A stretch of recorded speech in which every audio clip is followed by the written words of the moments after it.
arms folded, flag hangs on the wall. Traded steel and thunder for silence in the hall. The mission's over, the deployment's done, they said.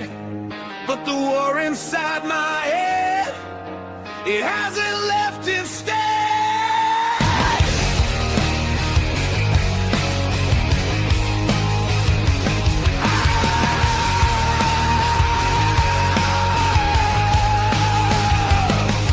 Got the handshake, the thank you, the ticket back home. Now I'm standing on the sidewalk, feeling utterly alone. This freedom is a cage that I can't seem to break. Every single morning it's a future I might forsake. Lost the rhythm, lost the drive, the structure disappeared. The invisible wounds are the ones that I truly feared. I'm walking on a wire, the pressure's coming down.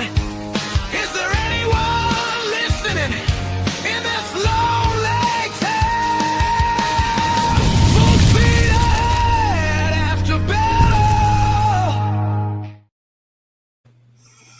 Welcome to Full Speed Ahead After Battle, the show that refuses to look away. Every single day, 22 veterans die by suicide, and add in your first responders and civilians fighting silent battles, and that number climbs to 30 lives lost every day. That means statistically that one person will die by suicide during this very hour of this show. That's why this show exists, to break that stigma and to say out loud, it's okay to ask for help, and it's okay to reach out. It's okay to care about your mental health. Now on to future veteran events. For those looking for camaraderie and some serious veteran stories, February 4th at 6 p.m., join us at VFW Post 10374 in Fort Worth for a once-in-a-lifetime spaghetti dinner with Medal of Honor recipient Colonel Don Doc Ballard. A Navy corpsman embedded with the Marines in Vietnam jumped on a live grenade to save his brothers. And when it didn't detonate, he threw it back and kept saving lives like every good corpsman does. Doc will be sharing his stories and signing autographs along his great friend's side, Donna Snow, star of Texas Flip and Move on the DIY network. Donna will be autographing her new book inspired by Doc himself. And then mark your calendars for April 18th, the Battle Buddy Throwdown Cornhole Tournament, raising awareness for veteran suicide and mental health. All proceeds go to our local Irreverent Warriors chapter, and we're honored to welcome Bruce Stacy as keynote speaker, a two-time Purple Heart recipient, 2 Silver Stars, 2 Bronze Stars, and current chairman of the Air Power Council, supporting wounded warriors, children of the fallen, and veteran education initiatives. So what's been going on this past week since our last show? Well, we've had 3 VA appointments for the CMP exams, and I've got to say they were surprisingly positive, very professional and courteous. And one of the doctors was actually a veteran's wife, told me, I'm here to help you, not the VA. And that hit me differently, because first time I've ever heard that at the VA. Mom was here. She needed for much needed R&R, took her to the rodeo for her stock show with her and my wife, and just catching up, laughing, soaking in the good stuff, you know. Last week, Grams was guest hosted here as we tackled addiction and recovery, raw, real, and necessary. And now let's get on tonight's guest, Doug Belkofer. Doug is the founder of Forging Truth, a U.S. Army veteran, author, and trauma-informed transportation guide. He helps high-functioning men in midlife who feel stuck, numb, or disconnected under the childhood-rooted beliefs silently shaping the reality. He doesn't speak from theory, he speaks from scars. Rebuilding his marriage or rewiring trauma-shaped beliefs, he's lived it, and tonight he's here to talk about why smart, capable men feel emotionally distant, and how childhood beliefs sabotage adulthood, and what emotional armor really costs, and what it takes to finally break the cycle. If you've ever felt like you're doing the work but still stuck in the same patterns, Doug's got clarity that cuts through the fog. So buckle up, because this isn't just another episode. This is full speed ahead, and we're going straight into the fire. The interview of the week is brought to you by Jersey Mike's, a sub above. Doug, welcome to Full Speed Ahead. I'm glad to have you. Thanks for joining us here on a Monday night. How are you doing? I'm doing good. I'm glad to be here. Thank you for that amazing introduction. Oh, I appreciate it. I got to show off, all the guests because, I think there was some concern about how you're able to help veterans with all you're doing. And I think we talked about that. And I think it's good to point out that, a little bit about what you talk about is actually rooted in our youth. And I know we're going to get into that a bit. And, but first, I know I gave you an intro, but I'd like to take you a couple minutes and kind of introduce yourself more personally or whatever it is that I missed out there for you. Well, you touched on one thing that I really want to emphasize, and that is a lot of us feel stuck and we don't know why. And, we think that eventually, sooner or later, you start to think, is there something wrong with me? Because I'm the common denominator. I'm involved in all of these circumstances that seem to keep repeating the patterns. And, while you are the common denominator, and I certainly was the common denominator, it doesn't mean that you're doing something wrong. It simply means that, as you said, your perceptions are being shaped by beliefs that go all the way back to your childhood. Yeah. And so let's get into that a little bit. When we start talking about shapes and beliefs back from childhood, I'm thinking from a veteran perspective is, they say that there's two kinds of veterans, and that's ones that know that they're going to join the military growing up as a kid. And then there's one that they join because it's a last ditch effort, whether it's to stay out of prison, they didn't do so hot in school, etc. For me, I think growing up, it was because I knew I was going to be a veteran. My dad was in either the Army or the State Guard for nearly 36 years growing up. My mom was in the Army. My granddad was in the Navy. And so all those military traditions and, characteristics and work hard and the suck it up and those type things stick with you. And that's one thing, I just mentioned is growing up in my era, I guess a lot of us are told to suck it up and deal with it. And that's what a lot of our veterans are told in service is suck it up and deal with it. And so I'm imagining what you're saying rooted in youth is those things like that, suck it up. You carry that forward, and that's what tears us down as adults coming out of service or anything. I'm not going to tell my wife because I just need to suck it up and deal with it. I'm not going to tell my doctor because I need to suck it up and deal with it. So is that what you're talking about? Going back, rooted in youth and absolutely things? Absolutely. But I think it goes deeper than that.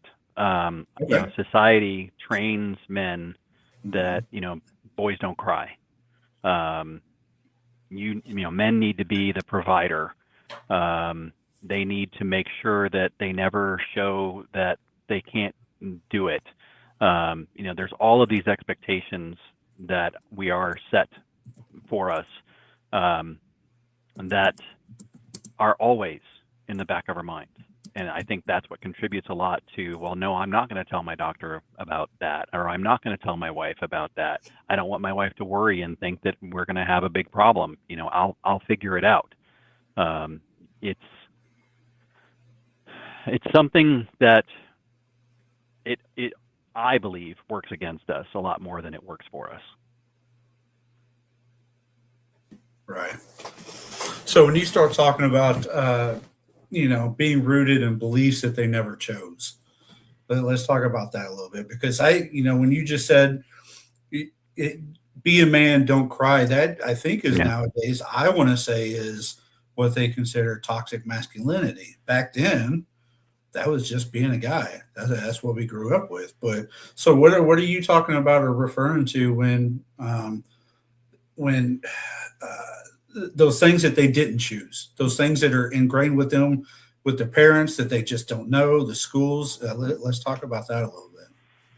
Sure. A lot of it has to do with the fact that as a child, you don't have an ability to process something that happens to you logically. That part of your brain's not online yet. Doesn't come online until you're in your early 20s, in fact. Mm-hmm. And so I'll just give you an example from my childhood. When I was about 7 or 8 years old, my dad coached a little league baseball team, and I had 2 older brothers, and Mm-hmm. they got to play on the team. And I could not wait to have my chance to play. I went to every game, and even though I was always there, it wasn't enough. I wanted to play so desperately on the team. Well, when the year came that I was finally old enough to be able to play, the whole league fell apart. Mm-hmm. And it wasn't until I actually asked about, hey, what's going on? Isn't it time for Little League again? And, that I was told that the league fell apart. It was, something about they didn't have enough teams or they didn't have enough umpires or, whatever it was. It was out of my dad's control. Mm-hmm. But as a child, you have a tendency when something happens that feels off and, feels wrong, you tend to turn it internal and think to yourself, what did I do that caused this? And that might sound a little unusual, especially with my story, because, why would a 8-year-old kid or 7-year-old kid blame himself for that situation? Mm-hmm. Well, kids do that because by asking themselves, what did I do that caused this? It makes them feel like they've got some control, that they can say to themselves, well, okay, if I did something that caused this, maybe I can do something to prevent it from happening in the future. And it's very comforting to be able to tell yourself that as a child in particular. And, that particular circumstance, while I don't think I really consciously absorbed it, this way, but I think it contributed to, beliefs like I don't matter or I'm not good enough or, things that I want don't happen. If you'd asked me, 5 years ago, did I have any childhood traumas? I would have said no, absolutely not. Because to me, great life, right? Yeah, trauma is like, physical abuse or, your parents were fighting all the time or your dad got arrested or something like, it had to be at that level for me to think of it as trauma. Mm-hmm. And while I didn't have anything like that in my childhood, I had a decent number of, what I considered minor events that all contributed very subtly to the same beliefs. I'm not good enough. I don't matter. People leave. Things like that. And those beliefs are formed from emotions, not logic, like I said before. And emotional beliefs, over time, they begin to kind of fade into the background. And when I say fade, I don't mean they fade out. I mean they fade from your recognition. You're not aware of them as much anymore. They become filters in how you perceive the world around you. And the neuroscience behind how your brain, if you think about it, at any given moment, there's a tremendous amount of sensory input flooding your brain. Oh, yeah. From your eyes, your ears, your sense of smell, all 5 senses. You can't process it all. And so there's a portion of your brain that acts as a filter that decides what to bring to your conscious attention. And it uses your beliefs to do that, even if those beliefs are not positive. And so what ends up happening is the things that agree with your beliefs, things like I don't matter, I'm not good enough, people always leave, those things get highlighted to your attention and the beliefs get reinforced. And so how could you possibly, even when you do the work, You mentioned that people that have done the work, they've read the books, they've gone to seminars, they've listened to podcasts, and yet the same patterns keep repeating, and they don't understand why. Well, Right. it's because those filters are still in effect, and even the results of the work you're doing are being perceived through those same filters. So that kind of brings to mind something then when you're talking about the being ingrained in you growing up and you fall back on those instincts and those things, and how there's so many things that come at you sensory wise. Now, when you talk about veterans coming out with trauma and TBIs and depression, anxiety, and all that, Yeah. a lot of times when all that stuff, now you're severely limited in how you take all that in. And so I'm thinking now maybe that's what you're reverting to, is that childhood trauma that you're talking about, because that's what that's what you grew up, that's what's familiar. And so maybe you're falling back on that, which isn't necessarily good, because if you haven't dealt with that past trauma, Yeah. it's a bad thing for you to latch on, and it's going to keep you uh, with those dark thoughts going forward, right? Well, When you I'm not good enough for my combine, wife now. Yeah. yes, when you Yeah. combine those kinds of beliefs, I'm not good enough, I don't Hmm. matter, with the kind of experiences that veterans have been Hmm. through, they start to feel like they were contributing to it. And whether, Right. regardless of how true that might be, I know unfortunately sometimes there is a little bit of truth to that. But we tend to, the way that you perceive those kinds of events when you've got those sorts of filters in the back of Hmm. your mind, it's, I can only imagine, the sorts of impacts that could end up having on people. Right. Yeah. Because again, when you start having those seeds, growing up, it's not that big of a thing. But now that you have all this trauma and you see what do veterans do? You're watching what other veterans do. They turn to the Yeah. alcohol, they turn to the drugs and the Yep. addictions of whatever it may be. And then that multiplies those thoughts 10, 20 times. And Yep. that's what leads them down that darker spiral. So, really, that's what I do with like a lot of my mental health coaching with veterans is, maybe not as deep as what you talk about with the childhood trauma, but we need to go back and figure out what your original trauma was and work on that, because if that's what you're falling back on, dealing with this Yeah. other stuff, that's not going to help. So yes, you have PTSD from this event, but you've got to fix a little bit of that other stuff before you can go fix that, because it all goes together. Because if you don't fix the childhood trauma, you might fix your PTSD, but then you think about that childhood trauma one day, and then you're right back in that cycle. Yeah, and unfortunately, the alcohol and the addictions, those are just ways of numbing out. That's all it's Hmm. doing. It's because I don't want to feel things as strongly as I'm feeling them.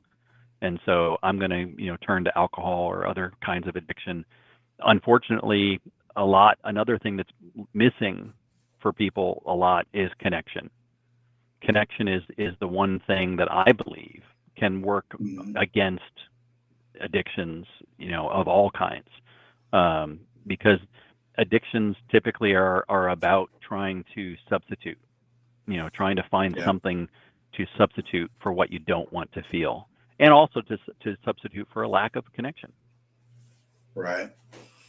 And so, when we start talking about following those same patterns, why do people who feel that stuckness, or that I've done the work and I'm kind of stuck there, why do they seem to keep falling back in those same patterns? It's because there's, like I said earlier, the work that they're doing, the results are still being seen Mhm. through the same filters.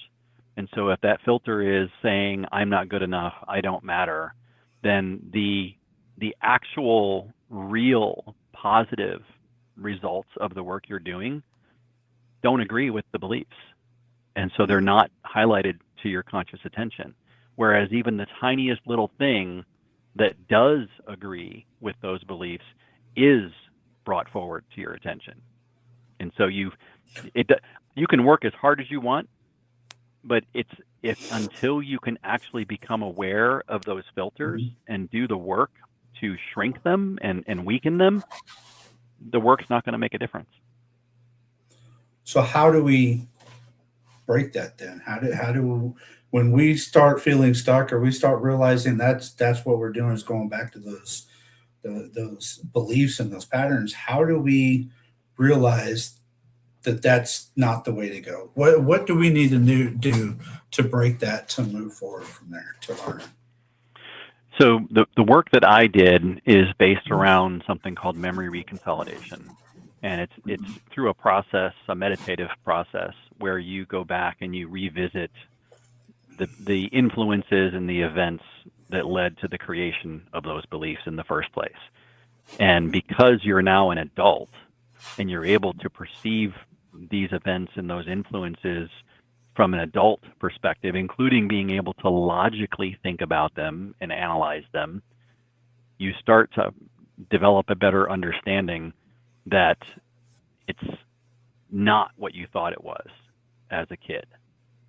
And so what ends up happening with memory consolidation is when the conflicting belief starts to form, and it conflicts with that earlier belief, the earlier belief breaks down, and the actual neural pathways associated with that earlier belief become weakened, and you start to form new neural pathways. And that's how you weaken those filters. Now, I want to emphasize, this is not, something you spend, a weekend or a few weeks of effort on. I did this work over the period of about, I'd say, 4 to 6 months. And there's an entire process to it of going through and identifying all the different events that happened and all the different people that were involved in those events and the beliefs that you formed from those and the emotions that were affected by them, and doing this meditative work on all of that, and also taking into account that it's not as if, you can, the process is called doing a clearing. You can't just do a whole series of clearings in one day and think, wow, I finished half of my influences. You need to allow some time for the neural pathways to strengthen and to the other ones to be weakened. And so, basically it's every other day or so that you can do one clearing. So it takes time. Well, just like anything else worth doing, it takes time and work and effort. It's not an overnight success, right? Those don't come along. So you didn't build all that in 4 to 6 months, so it takes longer than that to fix it. Exactly. This is, a lot of veterans, it's 30, 40 years old by the time you come out of service, and you're just now starting to work on yourself, if that's what the way you're going. So how does this compare to like your traditional therapy or sessions like that? I'm sure it's quite different. Like you just mentioned, it's a lot goes into it. I've done therapy, like I said earlier. I did all the work. I still feel that I found substantial value in therapy. I think it's crucially important that you find the right therapist. If you are not absolutely 100% comfortable with your therapist, please find another one. Please. It is so crucially important to feel absolutely comfortable telling your therapist literally anything. Yeah. And if you can't do that, then you're not going to benefit. I'm right there with you, because going through the VA, I've seen 2 different therapists, and I worked with one, and I give them a few weeks, right? Because one meeting is just your meet and greet, and then you work into it. Yeah. But the VA therapists are just, to me, it's almost like they're dealing with the same veteran. This guy's the same one as the last one, same as the last one. I'm going to spit the same stuff out, and they don't tailor to the individuals. But when I went so they finally started outsourcing the CMP exams for your disability ratings, and I went to a non-VA their psychologist, sorry, for the mental health portion of the CMP, and she was the first one I think that really got it because she's a veteran's wife, and she knows that each veteran's different, and you got to tailor it Yeah. to them. And when she told me that, she told me and my wife in that meeting that I'm not here to help the VA. I'm not here to screw you out of money. I'm here to help you emotionally and physically and whatever I can do. And so that's where, I'm with you. And for the veterans listening or anybody listening, don't think you got to stay with that first therapist at all. Change them if you got to. Find one that you're completely comfortable with. Give them a couple of chances, but it's going to take time to build that relationship and that trust. And so, again, that's something that's not going to happen overnight. But so this is part. I'm assuming this is part of your Forging Truth website company that you're doing. Is that correct? Yes, it's still pretty new. I just formed the business last year in May, I think it was, and I'm still in the process of developing content. I do have a free class. I've got an ebook that I'm going to be selling pretty soon. I also have a live paid class that I'm going to be doing, and I've got other offerings that I'm planning in terms of one-on-one coaching, as well as basically, mentoring someone through the same process that I went through to resolve those filters. And is this an in-person or virtual, or how does that work? Anybody can join in? It's almost all virtual. Okay. I'm not averse to doing in person if that works out. If somebody happens to be nearby, I would not have an issue at all meeting somebody in person. I'm just trying to be as flexible as possible and open to helping as many people as possible. So I'm focused primarily on virtual. Yeah, I know being virtual these days is a lot easier for a lot of people because the added stress of going in and talking to someone face to face when I can sit in the comfort of my own home and work on something that's already going to be tiring and exhausting, I'm sure. And so, so I've got the website here for those watching, forgingtruth.com. Be sure to check that out. And in there, you said, I read through this a lot, but you do have some contact information for the classes, but you also, I'm seeing the Phoenix Quest on here. And I know that's a big portion of the Forging Truth. And so what is the Phoenix Quest? Let's talk about that a little bit. So as I was developing the ideas around the business, I found myself being drawn to the metaphor of the Phoenix. The idea of being, burned up and rising from the ashes. There's a common phrase that I use in a fair amount of my content of, allowing all of the parts of you that were never you to begin with to be burned away so that the real you can rise. The Phoenix Quest is my name for the entire framework of my offerings. So everything, the classes, the books, the courses, everything. Awesome. And so you offer a free clarity call on there. I'm guessing that's more like your meet and greet and what the game plan would be and things like that. Okay. Yeah, definitely. There's a lot of good information on there. Let me put this into our comments for everybody. And so how did you come about wanting to build this and help more people? What was your thought behind creating this? So as I did the work and started to realize that there's got to be hundreds, that was where I started. And then I realized, okay, it's not just hundreds, it's thousands. No, it's not just thousands, it's tens of thousands, hundreds of thousands, probably even millions of men, people who were in the exact same place that I was 3 years ago. They're feeling stuck. The patterns are repeating. They don't know why. And I realized how everything changed for me, how I basically, what I refer to as becoming unblocked. I'm 58 years old. It took me that long to work through all of this and realize what was going on and to finally feel unblocked. And so I felt that, I want to help other people come to the same realizations and to understand what's really been holding them back. Yeah, no, I can definitely understand, because when you talk about going through the childhood trauma, and now that I'm thinking about it, it's like there's a lot of trauma in childhood when you think about it, Yeah. and now that you don't realize it. And you're talking, parents separating, car accidents being one of those, or sports, or and how a lot of things that people are just now, I guess, identifying as trauma, where as back then that's just how we lived our lives, right? It's what Or they're like I was and didn't really think they had trauma. Right. Yeah. I mean, I thought I had a great childhood growing up. I mean, yeah, my parents separated, but it's not like one of those separations where you never get to see the other parent. They were always cordial.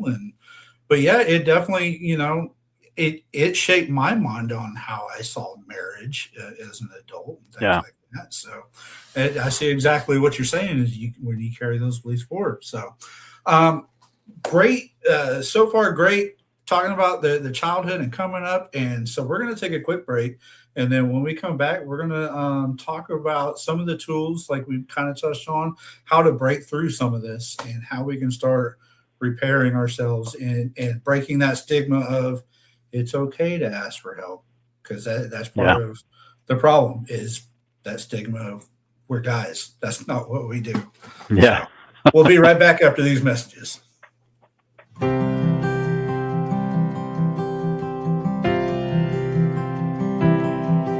Been home about 6 months now, and I still have my doubts.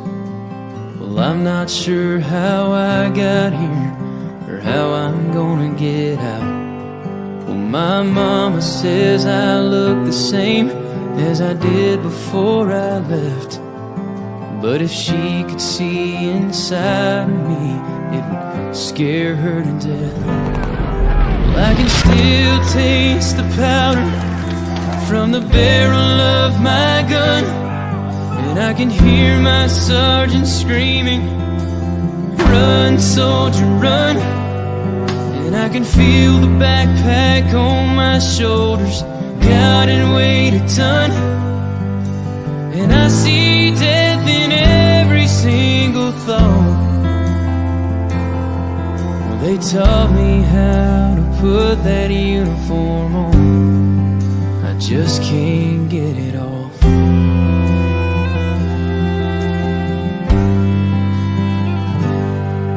Last Saturday they honored us in a small parade downtown, and when they shot off those fireworks, I nearly hit the ground. And while they smiled and cheered for us, all I could do was stare. 'Cause part of me is here at home, but part of me's back there. Well, I can still taste the powder from the barrel of my gun, and I can hear my sergeant screaming, "Run, soldier, run!" And I can feel the backpack on my shoulders, God, it weighed a ton. And I see death in every single thought. They taught me how to put that uniform on, I just can't get it on. Yeah, there's no end in sight, 'cause even though I'm home now, I'm still fighting for my life. Well, I can still taste the powder from the barrel of my gun, and I can hear my sergeant screaming, "Run, soldier, run!" And I can feel the backpack on my shoulders, out and wait a ton. And I see death in every single thought. Well, they taught me how to put that uniform on. I just can't get it all.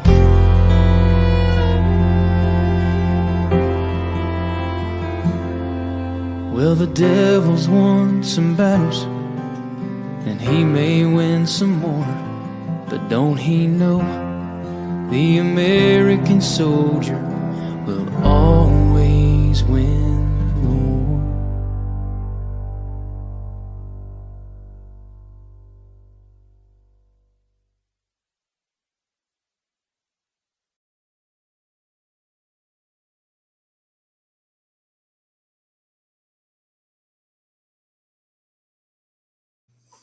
All right, welcome back to Full Speed Ahead After Battle with my guest Doug Belkofer.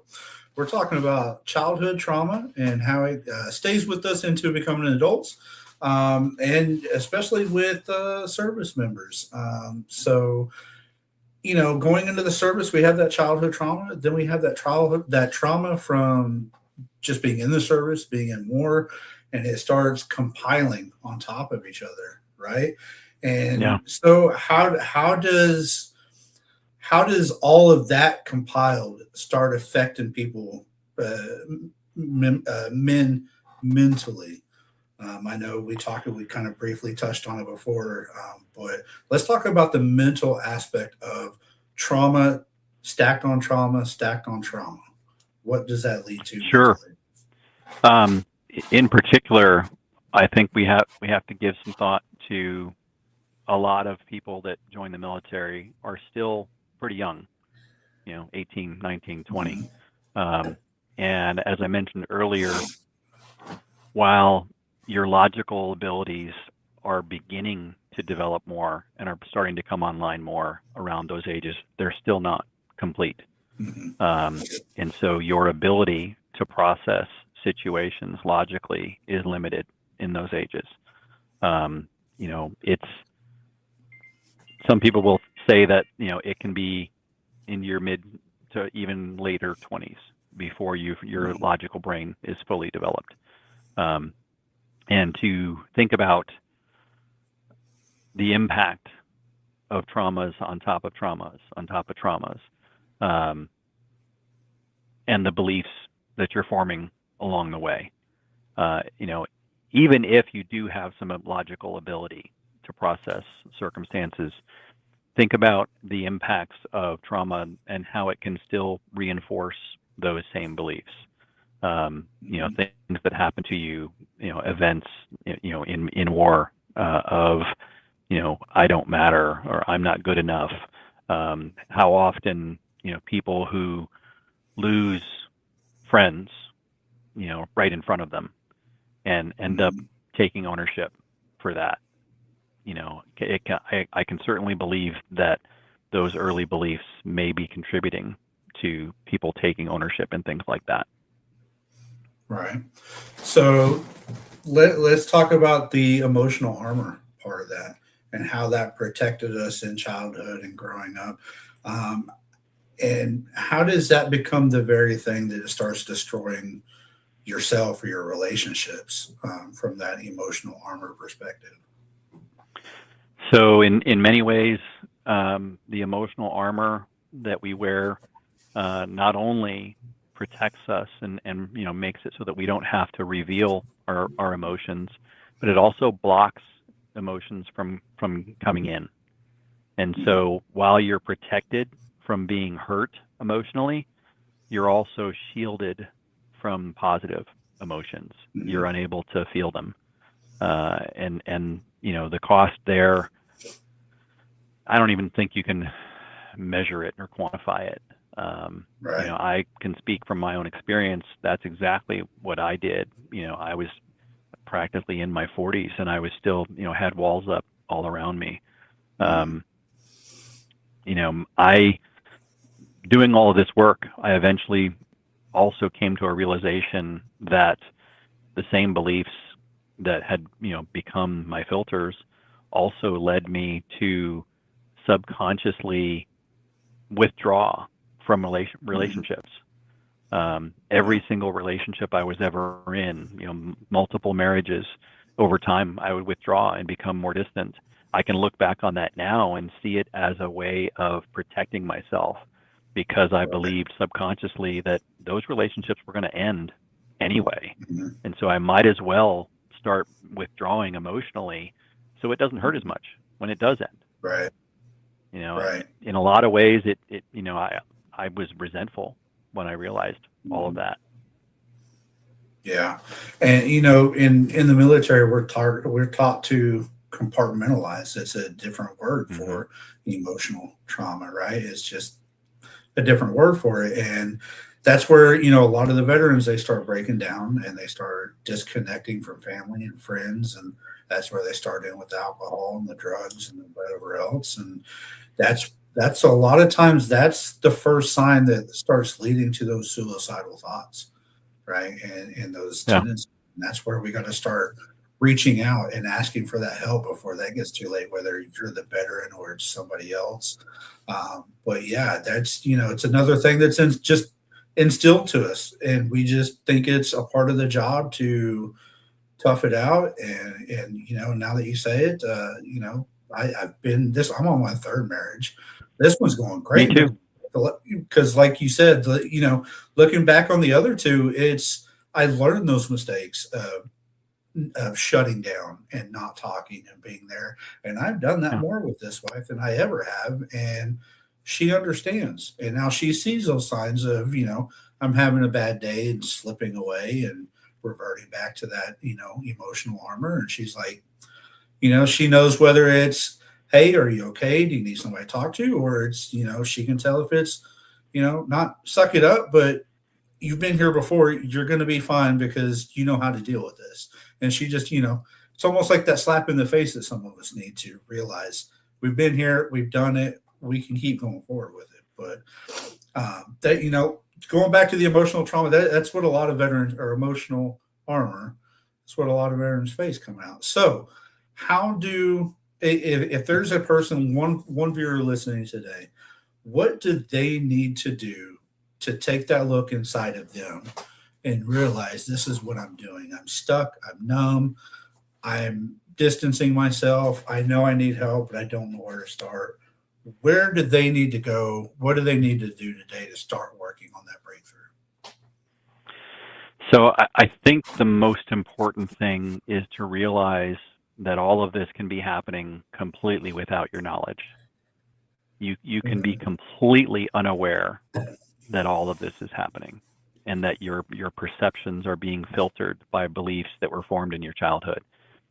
Those beliefs, they served a purpose when you were a child. They helped protect you. They helped make you feel safe. It's just that you don't need that same protection now as an adult. But those beliefs were formed that long ago, and they're still doing the same job they were doing back then. Right. And, everything changes, right? What is the saying?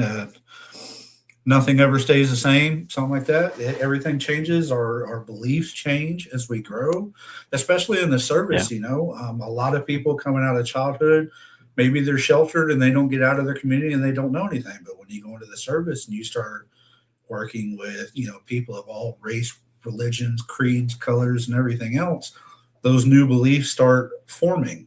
And some people latch onto those. And it's, and some of that, we need to do that active work in changing those beliefs. It's not just going to come to us easily. We got to do the work to change those beliefs.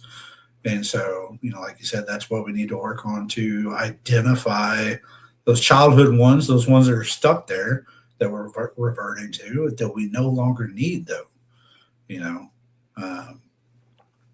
So when veterans, they often mistake emotional shutdown for strength. They think they're saving people, right? Sure. I don't want my wife to know what I did because she may look at me differently, right? I don't want my kids to know because, they don't need to know. How do you personally, through the Phoenix, how do you help them realize and see the difference between the strength in that emotional shutdown? That's not simple. Yeah, I'm Because sure it's not. there's a lot behind that, Mhm. and I can understand. I don't think that I can truly relate to the same level as many veterans can, um, but I also totally understand the idea of, I don't want to share that with my wife or with my kids. They're going to think different about me, and they're not going to be willing to stay, or that it'll totally change what they think of me. Um, I almost feel like there can be a strength to it Mhm. if you are willing to share. I'm not suggesting that's the answer. Um, when you were saying earlier about, you know, how things are different with your current wife, and one of the thoughts that crossed my mind was to be able to remind someone it's okay to have feelings. It's okay to Mhm. feel things. Let yourself Yeah. feel them. It's allowed. Your feelings are valid. Um, what you do with that is a different thing. Um, but I would say that if you are able to share your feelings, at least to some degree, you're just going to help them understand you better and help them realize that that's why you can withdraw sometimes. And just out of curiosity, do you think it's possible that those men can share the feelings without going into depth of some of those stories? Like, I'm feeling anger because of an experience, but I can't go into depth in that experience because I don't want you to see that. And how would a conversation Hmm. like that go? I know because I'm like you just said, I've become more open with sharing my feelings with my wife. I still there's some things I don't want to share with her because I just don't want her to have those thoughts, right? So how can we Well, you share don't you don't feelings want without the them. experiences? Yeah, you don't want them to have to endure what you had to Mhm. endure. Right. Um, I think that I don't think you necessarily have to go into all the specifics. Yeah. I think it's fine to say, sometimes I feel like I failed, because of things that happened, during Yeah. my experience as a veteran or in the military. Um, and I lost people, or I saw people, get killed. Mhm. I of my two older brothers, the younger of the two was killed in Afghanistan in 2010. Wow. Um, you mentioned earlier about two different kinds of people who know when they're Mhm. young that they're going to join the military, and Mhm. people who don't feel that when they're young. I would say that myself and my two brothers fall into that latter category. My parents had no military background whatsoever. And in fact, if I even go back, to their parents and their siblings and so on, there's hardly any military background whatsoever. And yet all three of us decided to join the military. My oldest brother was in the Navy on nuclear submarines. My other brother, Tom, was in the Army. Um, he was a lieutenant colonel when he was killed. Um, there's things that I don't think it's important to know the details, but I think you can still share how it made you feel. And to Yeah. say I still struggle with this today because sometimes those thoughts pop back into my head. Yeah. And so, how can a spouse support their person who's carrying both that trauma from childhood and from service without losing who they are as a person? Because we talk about networks and people being there to support and sharing the feelings. So, how can they support the person that's dealing with the trauma without feel like I'm going out of my way and I'm getting tired of this because it happens, right? They get tired of dealing with it Yeah. sometimes. Well, I think it's difficult, especially if the person that's having the feelings is just staying caught up in the feelings, and they're not Mhm. really doing anything about it. That's when I think it can be extremely exhausting for the people around them, because what they end up seeing in those cases is somebody who is leaning on people all the time for help and support, but yet isn't, aware of what they might be able to do to, help address those feelings and to address the beliefs behind them. Yeah.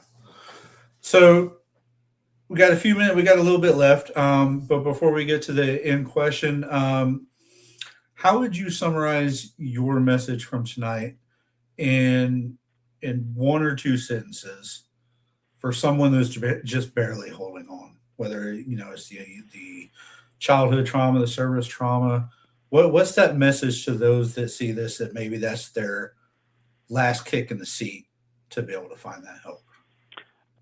I think, I touched on this earlier, and I think it's definitely worth emphasizing further, is you're not broken. You didn't make bad choices that caused you to perceive the world around you the way you do. You weren't even necessarily aware of it. And so, I think far too many people, once even the inkling of a thought pops in their head of, is there something wrong with me? They can start down a downward spiral and feel like, I can't get out of this. But, I can't emphasize enough that how much all of this can be going on in your mind without you being aware of it at all. Yeah. So that leads us into my final question, the 2-minute drill. I run through all my guests, and you already wrapped it up pretty nicely. But I just want to ask if you can say anything at this moment to veterans, to anybody listening, to whoever's stuck with that emotional trauma, childhood trauma, or whatever it is, one thing you want to get off your chest or off your mind. What is that saying? You got 2 minutes. Okay. If I could leave anything with the viewers and listeners, it's this. Most of us were trained to push through, to adapt, to carry the load. It saved our lives at one point. It taught us a lot about, it taught a lot of us to ignore what we were feeling until we couldn't feel much of anything at all. Mm-hmm. If you're watching this and something in you feels tired and numb or disconnected, or like you're always on guard, even at home, I want you to hear this clearly. This doesn't mean you're weak. It doesn't mean you failed. And it doesn't mean you're broken. I can't say that enough times. It means something learned how to protect you a long time ago, and it never got told the mission is over. You don't have to fix yourself. You don't have to relive everything. And you don't have to do it alone. Just don't lie to yourself anymore. Pay attention to what keeps repeating. Pay attention to where you shut down. Pay attention to what you avoid feeling. That's not failure. That's information. And when you're ready to look at it honestly, that's where the real strength comes back online. Nothing else needs to happen. Just don't dismiss what you felt listening to this. That part of you is still alive for a reason. That might not have been 2 minutes, but no, you're good, Doug. That is a great message. I think that goes along the lines of the way I close out every show. Is you served alongside men and women, just like in battle. You're not in this life alone. So reach out, ask for the help, reach for those that are still around you. They're still there. The mission's just different now, and so you got different battle buddies. So keep it up. Doug, thank you so much for coming on Full Speed Ahead tonight. Great information. Definitely opened up my mind to some childhood trauma that I might want to rethink on some of those beliefs and see if that's still carrying forward into my life now. But I think that's definitely a great message. So thank you so much, and good luck with everything with Forging Truth. I hope you're able to help out so many people, because I know as we stay in today's day and age of finding out what things are now, putting labels on things like childhood trauma and stuff like that, more and more people are needing the help. So keep up the great work, and I hope you're able to help so many people. Thank you. Thank you. I'm so thankful to be here. Yes, sir. All right. Have a great night, Doug. Thank you. All right. All right. As we wrap up tonight's episode of Full Speed Ahead After Battle, I want to take a moment to reflect on the conversation we just had with Doug. He brought the kind of truth that doesn't just land in your ears, it hits you right in the chest. We talked about the beliefs we inherit without ever choosing them, the emotional armor we wear without realizing the cost, and the patterns that we repeat even when we think we've done the work. Doug reminded us that numbness isn't weakness, it's a survival strategy. And breaking that cycle takes courage, honesty, and a willingness to finally look inward. If something Doug said tonight stirred something in you, good. That means you're alive, and that means that you're still finding a spark worth fighting for. And speaking of fighting, next week, we keep this momentum going. Our guest will be Sean Lowry, the veteran guy. Afghanistan veteran, survivor of addiction, survivor of suicidal thoughts, and a man who has walked through the darkest parts of the valley and lived to tell the story. Sean is coming on this show to remind every single one of us listening that you are not battling this alone, like we just said. Lean on your people when the weight gets heavy, and reach out when the thoughts get loud. And watch how the real, true friends rise to the occasion, because that's what this community does. And we rise together. We show up together, and we carry each other when the road gets rough. So until next time, take care of yourselves, take care of each other, and remember, it's okay to ask for help. It's okay to reach out, and your story isn't over. This is Full Speed Ahead After Battle. We'll see you next week. Dismissed. Life is like a duck. Tough times don't last, but tough people do. Here at Military Broadcast Radio, we're teaming up with our friends at Die Tired, the veteran-friendly music band spreading strength, resilience, and mental health awareness one shirt at a time. And check this out. Their brand new shirts feature broadcast beaker right on the breast pocket. A reminder that you can weather the storm, and you're never alone. Shirts are only $25, and proceeds support giving veterans a voice.